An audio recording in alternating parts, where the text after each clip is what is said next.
Tinawag ng Department of Labor na dagok sa katarungan ang naudlot na namang 85 peso sanang minimum wage increase sa Metro Manila. Tanong naman ng ilang grupo, bakit mas pinaburan umano ng korte ang dalawang kumpanyang petitioner kaysa sa milyon-milyong mga manggagawa.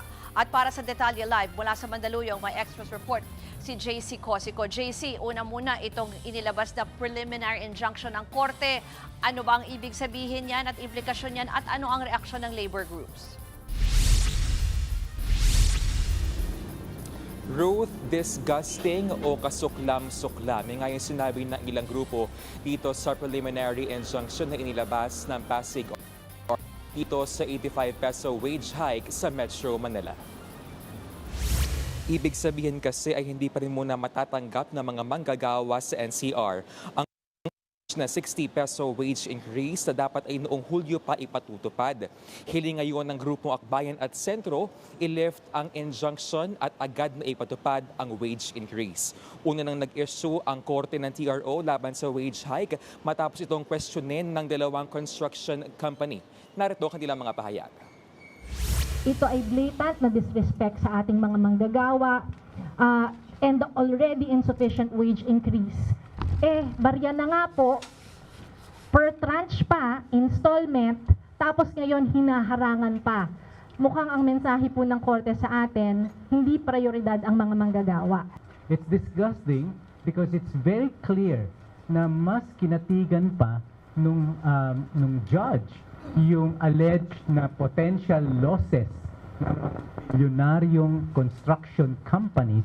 Mataas na kuryente, tapos yung tubig din po masyadong mataas na din, na short pa rin lagi talaga sa budget. Sana po ituloy-tuloy na po nila yung pagtaas ng sahod. Tumaas na, hininto pa. Ruth, naghain na nga ng petisyon sa Korte Suprema ang mga grupo para maimbestigahan ang anilay pang-hostage sa 85 peso wage hike. Doon naman sa panig ng mga employers ay dati nang sinabi ng ECOP na kanilang nire-respeto itong 85 peso Metro Manila. Pero ngayong wala mo ng taas sahod, saglit naman daw na makakahinga ang mga employer, lalo na yung mga maliliit na negosyo. Narito ang pahayagan ng ECOP. Ang nakahiga riyan, yung mga na 90% ng mga is micro industries Kasi at least naka-reprieve sila doon sa time ng pagbabayad, yung pagsasource ng cash. But eventually, I think they might have to pay it. Ang masakit pa riyan, pag bigla pina-retroactive yan, kakapatong-patong yan.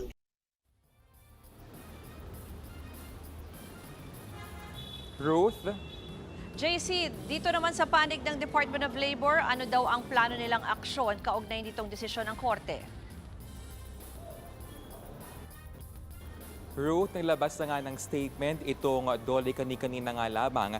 Ang sabi ng kanilang kalihim na si Francis Tolentino ay inaalis daw ng ruling ng Pasig RTC itong pagkain sa hapag yung manggagawa sa Metro Manila at kanilang mga pamilya. Ipinagkakait daw ng desisyong ito ang kaginhawaan ng mga manggagawa. Kaya gagamitin daw ng Dole ang lahat ng legal na paraan para nga mapawalang bisa ang desisyong ito ng Pasig RTC. Ruth? Yan po ang Express Report ni JC Cosico. Mga kapatid, Ruth Cabalco, para sa mabilis na pasada ng mga balitang dapat niyong malaman, mag-follow at mag-subscribe sa social media pages ng News 5.